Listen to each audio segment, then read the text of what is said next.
தூய ஆவியானவர் நமக்குள்ள வரும்போது நிறைய விஷயங்கள் நடக்குதுங்க.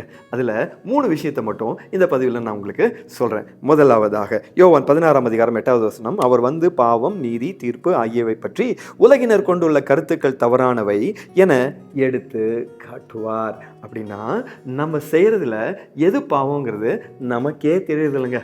ஆவியானவர் வந்தால் அதை நமக்கு சொல்லிக் கொடுத்துருவார். 2வது 13வது வசனம் சொல்லுது, உண்மையை வெளிப்படுத்தும் தூய ஆவியார் வரும்போது அவர் முழு உண்மையை நோக்கி உங்களை வழி நடத்துவார். அப்படின்னா இந்த உலகம் முழுவதும் பொல்லாத அழகின் கீழ் இருக்குது.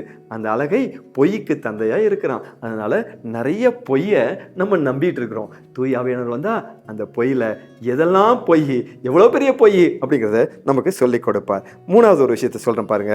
அதே 13வது வசனத்தில் வரப்போகின்றவற்றை உங்களுக்கு அறிவிப்பார். ஒரு விஷயம் நடக்க போகுதுன்னா அதை முன்னாடியே நமக்கு இந்த ஆவியானவர் வந்தா சொல்லி கொடுத்துருவாருங்க. ஆவியானவரை பெற்று பாருங்க, இந்த 3 அனுபவமும் உங்களுக்கு வந்துவிடும். சரி, உங்களுக்கு ஒரு வேளை இந்த மாதிரி ஏதாவது அனுபவம் இருந்துச்சுன்னா கமெண்ட் பாக்ஸில் சாட்சியா அதை டைப் பண்ணுங்க. Praise the Lord.